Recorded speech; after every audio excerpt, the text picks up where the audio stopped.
Hello and welcome to Contact. I'm Craig Delahunt, and on today's show we'll be talking with Randy Thomas, photographer and journalist. Thank you very much for joining us, Randy. Thanks, Craig. It's a pleasure to be here. Randy, you just returned from Kuwait about 5 months ago with some very dramatic footage on the oil fires and the slicks. Can you tell us how you happened to be in Kuwait? I was in Amman, Jordan during the war with environmental artist Carl Chaplin from Vancouver. We were on a private peace mission, and while in Amman, Jordan, we received a private briefing from Dr. Abdallah Toukan, top scientific advisor to the King of Jordan. Dr. Toukan warned of possible global environmental catastrophe if the Kuwait oil wells went up in flames. At that point, Carl and I realized that media, government, other environmental groups were not paying attention to the environmental ramifications of this war. We decided to form an organization and go into the Gulf to see if we could help and document the environmental devastation. What was the organization called? It was called GERT, the Gulf Environmental Emergency Response Team. And it's still in operation right now, as a matter of fact, isn't it? Very much so. We do have an office in Vancouver, and we are coordinating information from Kuwait and Canadian oil specialists from Kuwait, and updating our members and distributing a videotape documentary, which I have since produced. Now, Red Adair had stated that it might take 5 years to put the fires out. I believe all the fires are out now. What created the turnaround? Adair's analysis was based on 4 teams at work. Initially, there were only 4 firefighting teams in Kuwait. Today, as we speak, there are something on the order of 33 teams. That certainly made a great difference in the rapidity of putting out the fires, as had some of the new technologies brought in.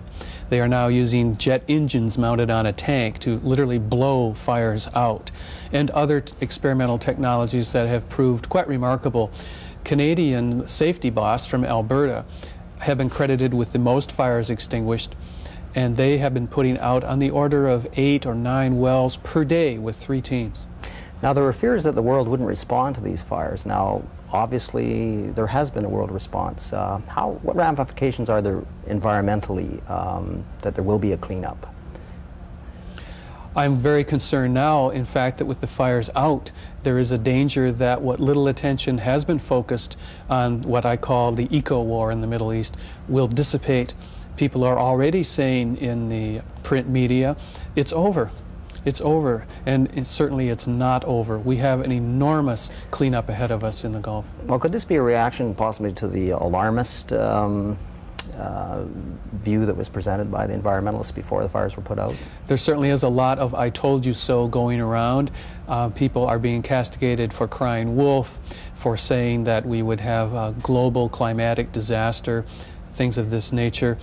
And so there is a backlash, and it worries me, because people are saying, some very notable people are saying, we got away with it. We had this great war. There were no environmental effects of note. They were inconsequential. And now we have a solution, a quick fix solution, if you like, to other third world problems, which of course we are going to see in an increasingly angry, frustrated, and heavily armed third world. So I'm very concerned, and what these people are saying is simply not true. We have had global climatic effects that have affected over 5 million people. What are some of the other environmental ramifications you were talking about? Increased cancer rates, heart attacks?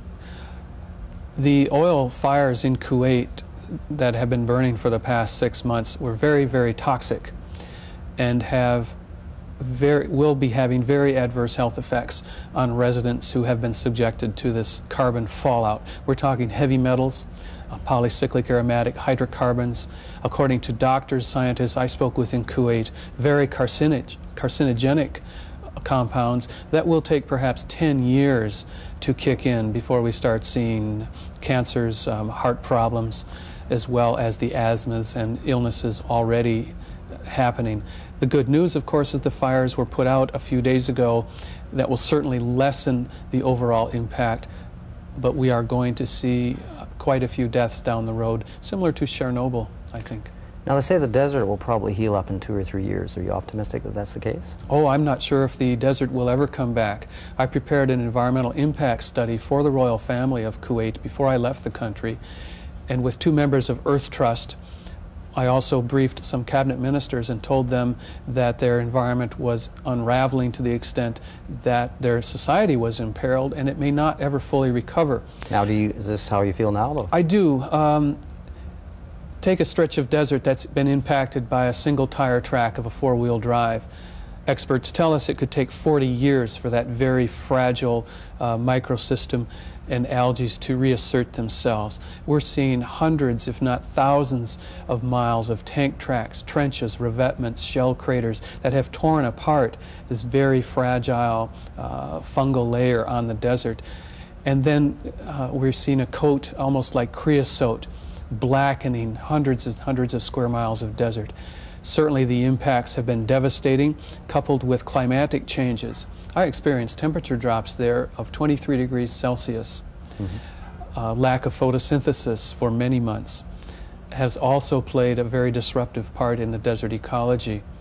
Similarly, in the Gulf waters itself, we have an ecosystem, a micro layer that is equally fragile.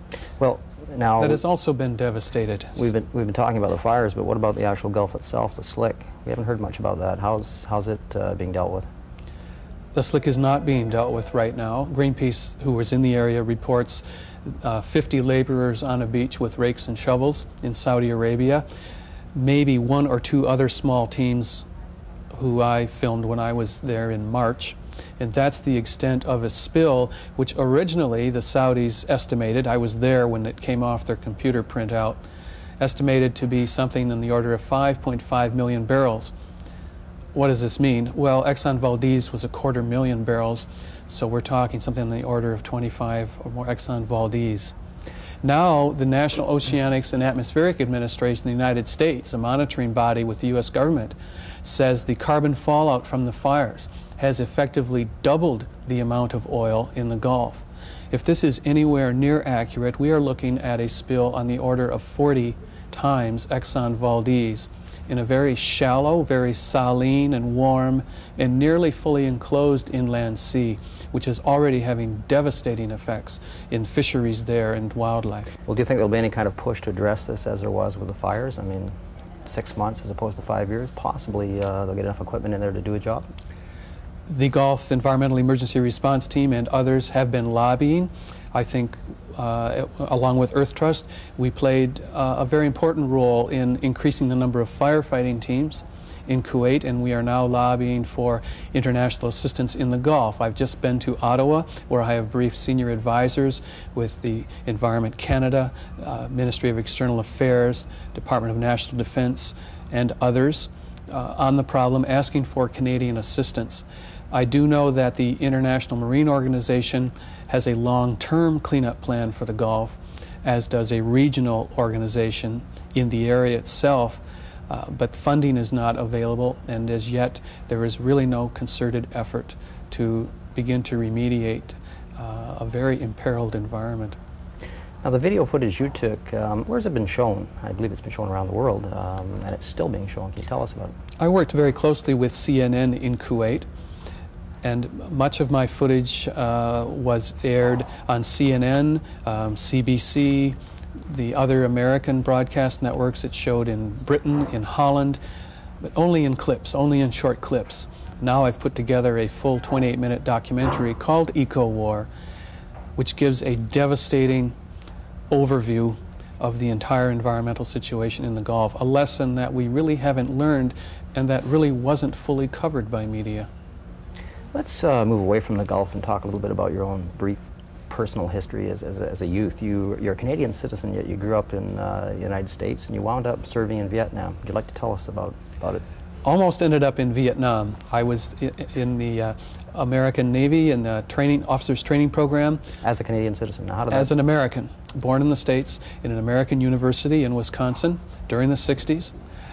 And I had always wanted to fly jets off carriers. That had been my dream since the earliest days I can remember. Now, you are a Canadian now? I am a Canadian citizen. I've been here since 1970.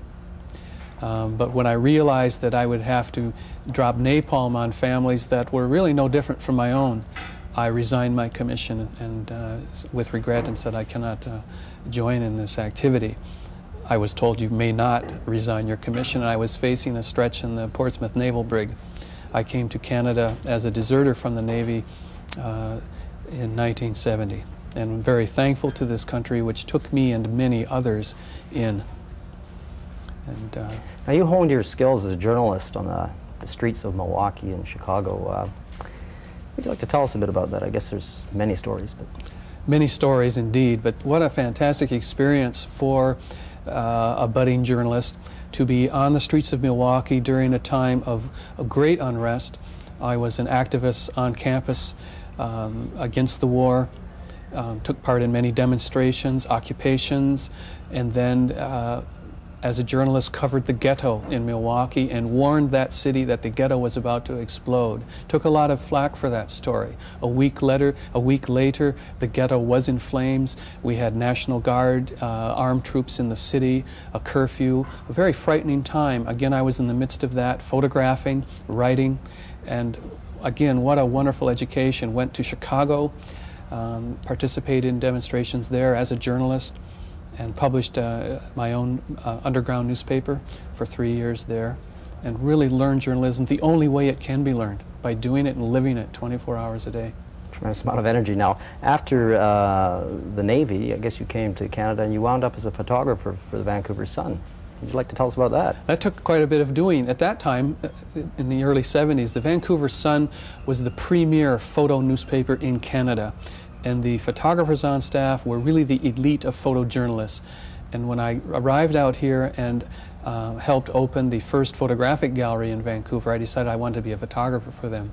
They rejected my photographs, my portfolio, rightfully so, but I was very persistent, and they finally gave me a chance to try out, and I got on board as an apprentice. And it was certainly the most exciting and rewarding job I've ever had. Going into work every day, not knowing what to expect, what situations I would be in, having to respond on deadline professionally. Very, very exciting, and after a year I was offered a full-time position with the Vancouver Sun. Which you didn't take. Would you like to tell us why?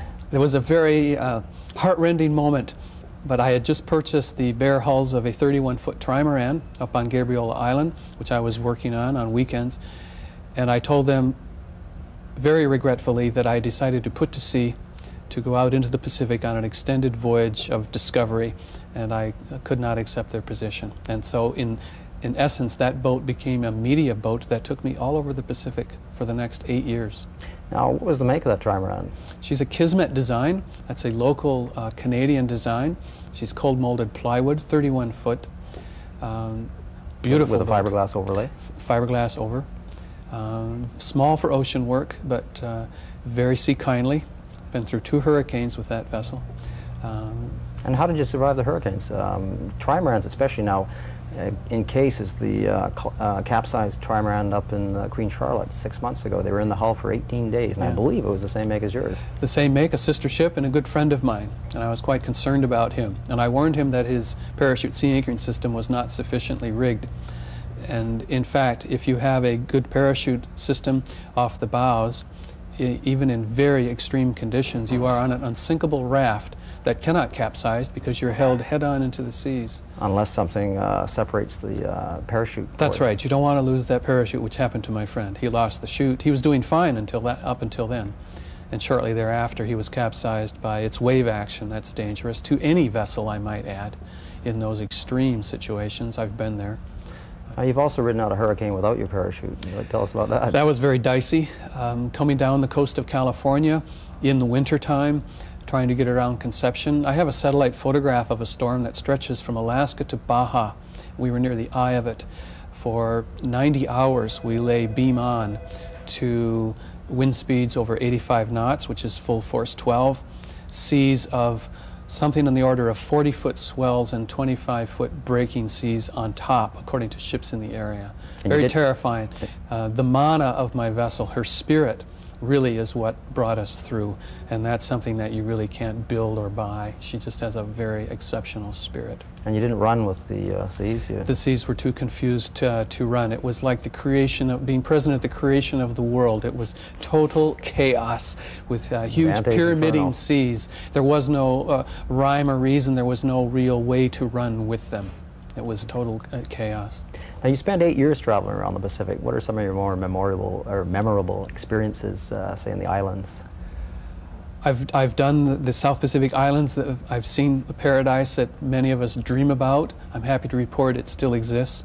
You need a small boat to get there these days.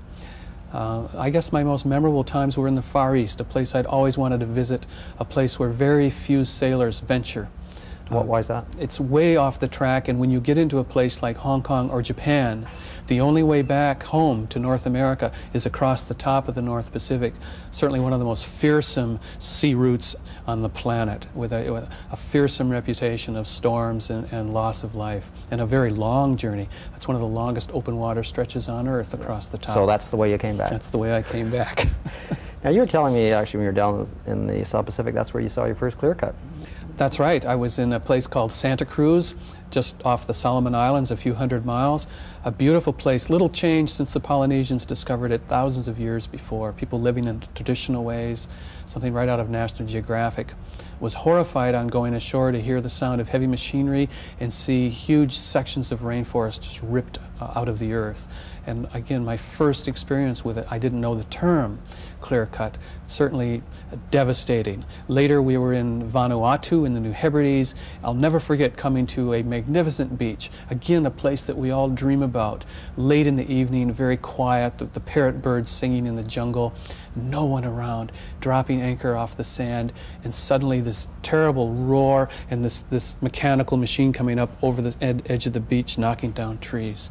I was just appalled. Well, that must have set you up for coming back to BC. Now, you formed Green Islands Institute. Can you tell us about that, a Green Islands Society? In 1989, myself, a Disney designer, and another graphic artist started the Green Islands newspaper, a weekly news sheet on Saltspring Island, and we realized soon after that we had to become involved actively in the very issues we were reporting. So other people gravitated toward this, and Green Islands Society was born. Green Islands has been certainly one of the most out front, radical groups in British Columbia. Radical in the sense of really getting to the roots of issues, putting their bodies on the line. We've also been the first group to really use video, the first environmental group to use video. We rocked the government for a good 10 days when we discovered illegal clear cutting in the lower Carmana Valley, and I videotaped it from an aircraft in the dead of winter. Illegal cutting? Illegal cutting in contravention of a ministerial order. And we didn't go after Macmillan Bloedel. We went after the Forest Service and the BC government, who had given them permission to be in an area where by law they were not permitted. I videotaped it. I was told after it aired on television here that I'd been mistaken, that the drainage ran out of the valley. And so we brought in at our own expense a neutral professional surveyor and surveyed the area and proved that they had gone over the line. Now, you were sent by the citizens of Salt Spring Island to New Zealand to talk with the president of Fletcher Challenge. Can you tell us about that? And that's over concerns about Crofton and the dioxins. That's right. Just after I got back to British Columbia from my voyage, I became very concerned on Salt Spring of the very poor quality of the air from the Crofton mill. I did a series of exposés on that mill, on the dangers of dioxins, on its effects on the local populace, the kids, the mothers and families in the area, and became very, very concerned and very active in the issue to clean up the Crofton mill. Salt Spring residents got together over tea one afternoon and decided that they wanted to send a representative to the annual general meeting in Auckland, New Zealand, to address more than 2,000 shareholders with their concerns and to meet with Hugh Fletcher, the CEO of one of the biggest pulp companies now in the world. How did that meeting go? Was he very cordial? He was not. He was not cordial. He was very, very agitated. Billions of dollars, of course, were at stake. My reporting and our activities had given them quite a rough time of it in British Columbia, but my campaign in New Zealand had been a whirlwind of very negative publicity on Fletcher Challenge. It had really awakened the country to the depredations of one of their more heroic companies, a company that had started from scratch and gone on to be a world beater and a world wrecker. We got to the top floor of their headquarters in Auckland, New Zealand, after I had addressed the annual general meeting and had been applauded by Fletcher shareholders, which shook the board quite drastically.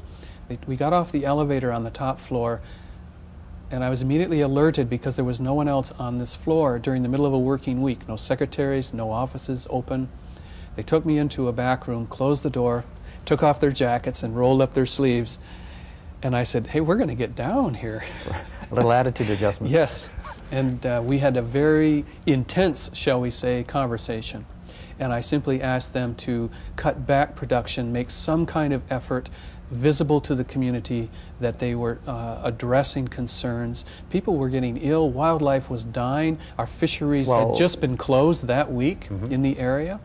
They refused to do this. I also recommended that they get into recycled paper and alternate technologies. I said, before your market just turns away from you, get out ahead of it. You'll not only be seen as leaders in the community, but from a marketing point of view, it might serve your interests well. He said, you'd have to be crazy to do that. He said, there's no danger here to our mill. He said, people aren't dropping dead in the streets yet. Right. Right. On that tack, you also were involved in forming a Save the Georgia Straits Alliance. What brought that on? Ernie Yakub came down to Saltspring Island one afternoon with an idea he had of having a marathon, a crossing of some 30 miles of the Georgia Strait by swimmers, and which he had done, by the way, kayakers, others, to draw attention to the pollution in the strait. So over napkins in the Vesuvius pub, we designed and drew up the Save Georgia Strait Alliance, which now includes, I would say, something on the order of 40 or 50 community organizations throughout BC and in Puget Sound. We have been very active in researching pollution in the strait. I did an impact study which has been published for them. I also took my vessel and sailed for a summer throughout the strait, meeting community representatives, native representatives, people from industry, and discussing problems in the strait. Now, about the problems in your 33-page report, what are some of the major problems? I imagine it's just a basin, and I don't know how many pulp mills dump into it, but are they the main problem? There are over 20 pulp mills, and they are certainly the main problem. As we sit and talk today, something on the order of 1 million gallons of effluent per minute is going into the waters literally at our feet. We're talking sewage runoff, pesticides, fertilizer runoffs from farming areas. But again, it's primarily pulp mill pollution, certainly the most toxic polluters in terms of dangerous poisons and quantities. Now, you're saying the federal government just came out with a statement on dioxins. What is that? Yesterday I was very heartened, as were many people, to see the federal government has officially declared the chlorines used in pulp production to be toxic. This raises the immediate possibilities of finding and actually shutting down pulp mills that continue to use chlorine. And this has been a major, major breakthrough. Now, what has happened in the strait as far as the fisheries, the groundfish? You hear about the ground fishery moving further north and salmon runs not coming in. Do you think that's being caused by this pollution?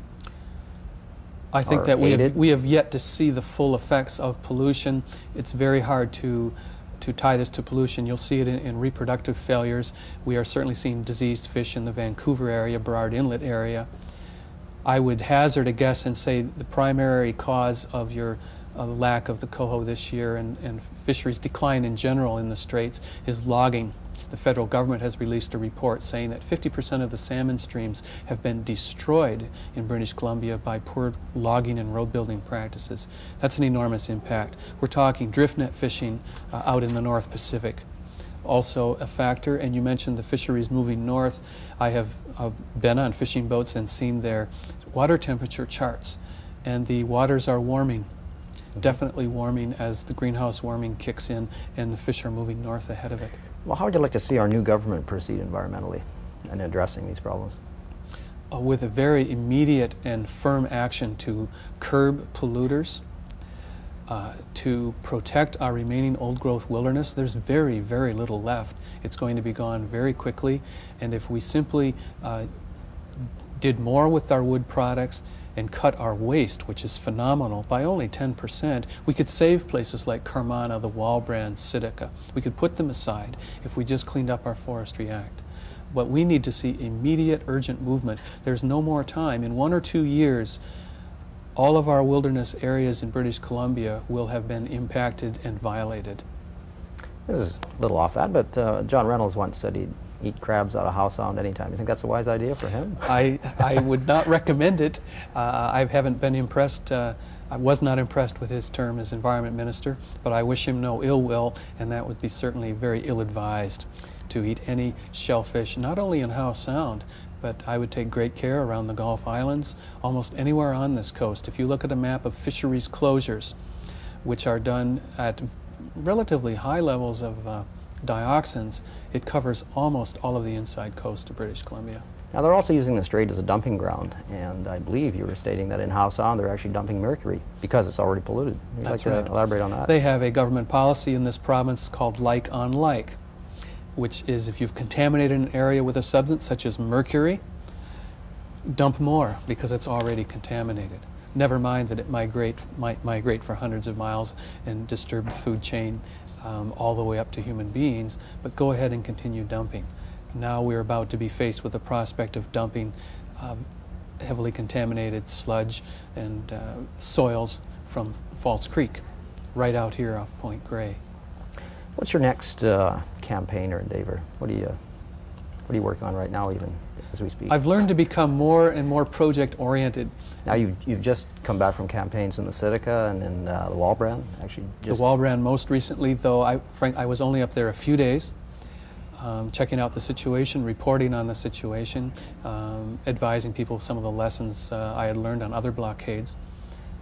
But I'm very concerned still to finish the Gulf campaign, to finish what we started, and to make sure that that lesson is learned.